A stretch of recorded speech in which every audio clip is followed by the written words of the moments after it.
Oke, teman-teman, garis K dan L memiliki persamaan garis Y sama dengan AX plus B. Keduanya berturut-turut melewati titik A-1,2 dan B2,-3. Maka nilai dari A plus B adalah... Oke, nah di sini teman-teman, kita punya kasus di mana ada dua garis seakan-akan gitu ya. Kenapa kan dibilang seakan-akan? Nanti teman-teman bisa logikain juga. Ada garis K dan L memiliki persamaan Y sama dengan AX plus B. Jadi si K itu adalah AX plus B, si L itu adalah Y sama dengan AX plus B juga. Ini mengatakan kita bahwa sebenarnya K dan L itu adalah dua garis yang kembar. Jadi bayangin gini teman-teman, kita punya garis nih kayak gini. Ini adalah garis Y sama dengan AX plus B, gitu kan ya. Tapi di sisi yang lain, kalau ini kita namain K misalnya, ini kita namain K gitu. Tapi di sisi yang lain, ada garis yang lain itu punya persamaan yang kayak gini juga, Y sama dengan AX plus B. Tentu saja gambarnya harus sama dong. Ini namanya L, gitu kan ya. Namanya L ya, tentu saja K dan L ini sama gitu atau kembar gitu. Jadi kalau Kandi sih bilangnya kayaknya ada kemungkinan memang diksi yang ada di soal ini, di kalimat pertama, itu sebagai pengecoh aja. Jadi seakan-akan kita punya dua garis, padahal cuma cukup tahu satu aja. Karena secara fakta, dia punya persamaan yang sama, yang artinya mereka adalah garis yang kembar. Kemudian, keduanya berturut-turut melewati titik A-1,2 dan B2,-3. Nah, kemudian teman-teman, ini dia bilang, ini juga memperjelas lagi nih kalimat pertamanya. Keduanya berturut-turut melewati titik -1,2 dan B2,-3. Kalau teman-teman ingat, kalau kita punya dua titik, teman-teman, kita punya dua titik, yaitu adalah -1,2 misalnya gitu ya. -1,2, itu adalah si A, kemudian ada si B, itu adalah 2,-3. Sekeras apapun kita mencoba, kalau kita cuma pengen bikin garis lurus yang harus melalui dua titik ini tadi, pasti kita hanya akan memiliki satu solusi, yaitu adalah garis lurusnya pasti seperti ini. Kita nggak bisa bikin yang lain misalnya kayak gini, nggak bisa. Karena kita harus lewat di dua titik ini tadi. Nah, ini makin mempertegas bahwa memang dua garis ini adalah dua garis yang kembar. Begitu, teman-teman. Nah, kemudian yang ditanya adalah nilai A plus B, itu kira-kira berapa? Nah, tentu saja, teman-teman, ini kayaknya kita tinggal substitusi aja. Lagi-lagi logikanya adalah kalau suatu titik itu terletak pada garis, atau si garis melalui si titik, atau si titik itu berada tepat pada garis, itu menandakan ke kita bahwa kalau kita substitusi si titik ini tadi, maka dia harus memenuhi persamaan garisnya atau persamaan kurvanya, gitu ya. Jadi kita substitusi dulu aja. Kita coba substitusi -1,2 gitu ya, -1,2. Berarti kita akan punya di sini Y-nya itu berarti 2 ya. 2 sama dengan A kali -1 atau -1A gitu ya, minus A ditambah B gitu teman-teman ya. Kan dia agak cepetin aja, nanti teman-teman bisa ini lagi aja, lihat lagi aja apa yang disubstitusi. Disubstitusinya ke sini teman-teman ya, substitusinya ke sini. Kan ditulis sini aja deh. Jadi Y itu sama dengan AX plus B. Kita mau substitusinya ke sini. Kemudian substitusi yang kedua adalah 2,-3. Berarti Y-nya itu -3. Kemudian X-nya itu 2. Oke, X-nya itu 2. X-nya itu 2 berarti 2A gitu ya. 2A ditambah dengan B. Karena kita mau ganti Y dengan X aja. Gitu ya. Ingat yang disubstitusi Y-nya itu kemudian si X-nya. Seperti ini. Nanti inilah yang kita dapatkan. Oke. Nah, setelah itu baru kita selesaikan. Ini kan kalau teman-teman perhatikan, sebenarnya dia adalah sistem persamaan linear dua variabel. Nah, sistem persamaan linear dua variabel bisa teman-teman selesaikan menggunakan eliminasi, substitusi, dan sebagainya. Gitu ya. Nah, kita bakal coba dieliminasi aja, teman-teman ya. Di sini koefisien B-nya udah sama. Angka di depan B-nya itu udah sama. Jadi kita eliminasi aja. Nah, ini kita coba kurangkan aja. Oke, kalau kita kurangkan, berarti teman-teman ingat cara bacanya itu persamaan atas dikurang persamaan bawah ya. Jadi 2 dikurang -3. Jadi 2 dikurang -3. Jadi ada minus ketemu minus tuh. 2 dikurang -3. Berarti jadinya 5. Gitu ya. Minus A dikurang 2A. Gitu ya. Jadi minus A, minus 1A dikurang 2A, minus 3A. B dikurang B, habis jadinya. Oke?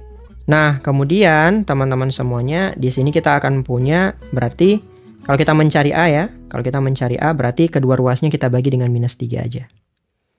Bagi dengan minus 3, berarti ini 5 per min 3. Ini sama dengan A gitu ya, min 3A dibagi min 3. Atau kalau kan dibalik, jadinya ini adalah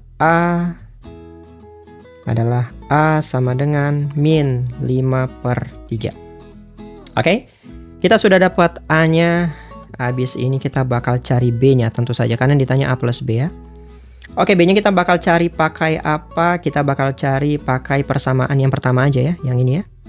Lebih mudah sepertinya. Jadi, 2 sama dengan min A ditambah B, di mana A-nya tadi kita udah dapat. Minus min 5 per 3 ditambah dengan B. Berarti jadinya plus 5 per 3. Sama dengan 5 per 3 plus B. Kedua ruasnya kita kurangi dengan minus 5 per 3. Jadinya adalah 2 dikurang 5 per 3 sama dengan B. Habis itu ingat, kalau misal kita mau mengurangkan pecahan, penyebutnya harus sama. Jadi penyebutnya itu berarti bagian bawahnya. Ini kan kalau 2 itu sebenarnya kan 2 per 1. Kalau teman-teman konversi dia sedemikian sehingga dia berpenyebut 3, berarti jadi gini kan. 6 per 3 dikurang 5 per 3. Gitu ya. Jadi karena 6 per 3 itu kan 2.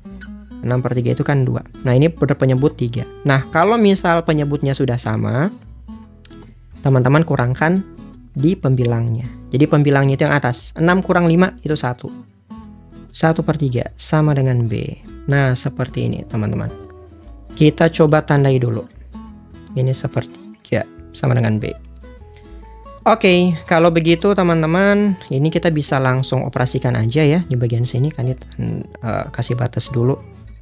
Ya, semoga ini meskipun rada-rada gimana, semoga cukup rapi ya buat teman-teman semua ya. Oke, nah sekarang di sini kita punya A dan B-nya dan ditanya adalah A plus B. A plus B berarti minus 5 per 3 ditambah dengan B, B-nya sepertiga. Oke. Minus 5 per 3 ini penyebutnya udah sama, berarti minus 4 per 3. Ada nggak jawabannya? Oke, udah ada. Jawabannya adalah yang C. Atau kalau misal nanti dia dalam bentuk pecahan campuran, teman-teman harus nyari minus 1 per 3 ya, teman-teman ya. Kalau ada. Dan kalau diminta memang dia itu dalam bentuk pecahan campuran. Tapi kalau misal enggak ya minus 4 per 3 aja. Ini udah cukup kok. Oke ya, jadi A plus B itu sama dengan min 1 sepertiga atau minus 4 per 3. Min 1 sepertiga, betul ya. Oke teman-teman, jadi ada beberapa banyak pengecoh teman-teman. Yang paling penting adalah teman-teman itu tahu caranya seperti apa atau paling tidak tahu makna dari kalimat-kalimatnya. Jadi lagi-lagi teman-teman, di UTBK itu akan banyak jebakan-jebakan diksi-diksi yang bisa membuat teman-teman overthinking misalnya. Tapi pada akhirnya kalau teman-teman tahu maknanya, seperti halnya yang tadi K dan L ternyata hanya pengecoh. Dan itu hanya untuk mengganggu konsentrasinya teman-teman. Jadi secara sederhana sebenarnya yang kita lakukan hanya menyelesaikan sistem persamaan linear dua variabel. Oke?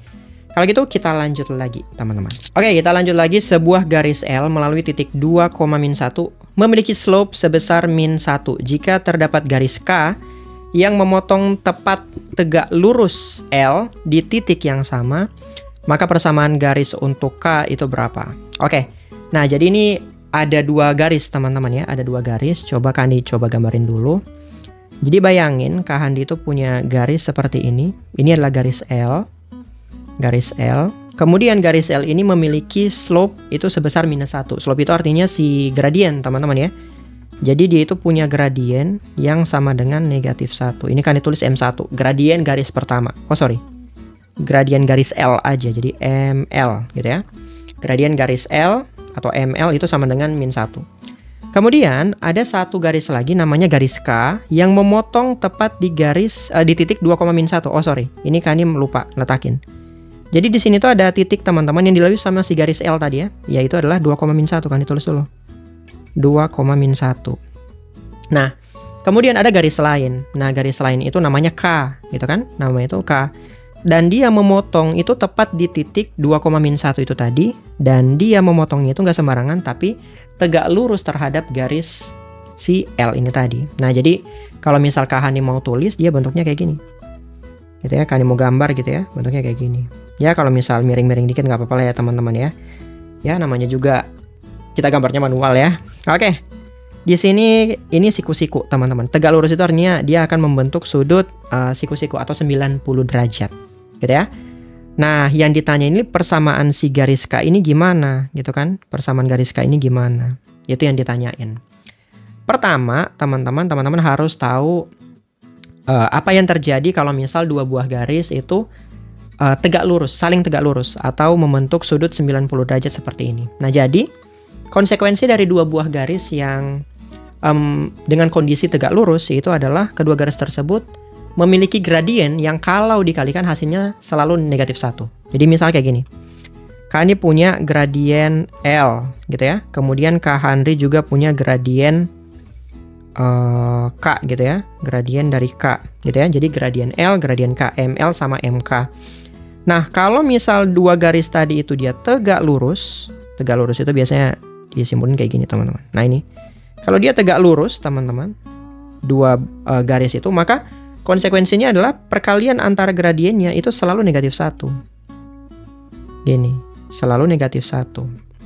Nah, jadi si gradien K itu bisa ketahuan karena si gradien L tadi kan ada. Di gradien L kan tadi negatif 1. Kita bisa substitusi aja. Jadi negatif 1 kali MK gitu ya, kali MK itu sama dengan negatif 1 juga. Berarti MK, gradien K berarti negatif 1 kali negatif 1 lah ya. Atau MK-nya sama dengan 1. Oke, kita coba tandai dulu di sini. Nah, gradien dari si K itu sama dengan 1. Nah, artinya kebutuhan-kebutuhan kita sebenarnya sudah terpenuhi. Kenapa? Karena kita juga punya satu clue lagi kan. Satu clue lagi itu adalah bahwa fakta bahwa si garis K itu tadi itu memotong si garis L itu di titik yang sama katanya. Di titik mana? Di titik 2,-1 itu tadi. Artinya kita udah punya udah punya dua inti dari untuk kita membuat sebuah garis. Kalau teman-teman ada yang ingat untuk membuat suatu garis, kalau kita udah punya gradien dan kita udah punya satu titik yang dilalui, kita bisa menggunakan yang ini. Ini persamaan garis lurus ya. Persamaan garis lurus bisa menggunakan ini. Y min Y1 sama dengan M dikali X min X1. Gitu ya. Jadi M-nya itu adalah gradien garisnya K tentu saja karena kita mau cari si K. Kemudian X1 sama Y1 tadi itu adalah satu titik yang dilalui sama si garis, gitu ya. Titiknya bisa apa aja teman-teman. Tergantung apa yang diketahui. Nah, yang kita ketahui di sini kebetulan fakta bahwa dia lewat di titik yang sama, memotong di titik yang sama yaitu di 2,-1. Maka itulah si X1 sama Y1-nya. Nah, jadi kalau mau ditulis kita punya MK yang itu adalah 1 ini ya. Kemudian kita juga punya X1, Y1-nya itu yang sudah tertulis juga, yaitu adalah 2,-1. Seperti ini. Ya udah, berarti kita tinggal substitusi aja dan kita coba jalanin persamaannya kira-kira bakal jadi seperti apa. Gitu ya? Oke. Kita coba tuliskan berarti Y dikurang Y1. Y1-nya itu negatif 1, berarti jadinya gini. Sama dengan MK, MK-nya 1 kali X min X1, X1-nya 2 ya. Oke, berarti Y plus 1 sama dengan 1 kali X, 1 kali min 2, berarti X min 2. Berarti kalau kita mau bentuk dia dalam bentuk Y sama dengan, berarti plus 1-nya pindah ke ruas kanan, atau yang sebenarnya terjadi adalah kedua ruasnya kita kurangi dengan 1. Berarti X min 2 dikurang 1. Y sama dengan X min 3. Nah, seperti ini teman-teman. Sudah deh. Ini adalah persamaan garis K. Kita namain aja dia. Ini persamaan garis K yang dicari dari si soal. Gini teman-teman. Jawabannya adalah yang B. Begitu. Oke. Jadi konsep-konsep itu juga bisa teman-teman pahami tergantung pengalaman ya. Jadi dari sini teman-teman bisa belajar bahwa semakin banyak pengalaman bukan berarti kita tidak terhindar dari kesalahan, tapi lebih kepada kita lebih punya referensi untuk mencari tahu jalan mana yang paling tepat buat kita.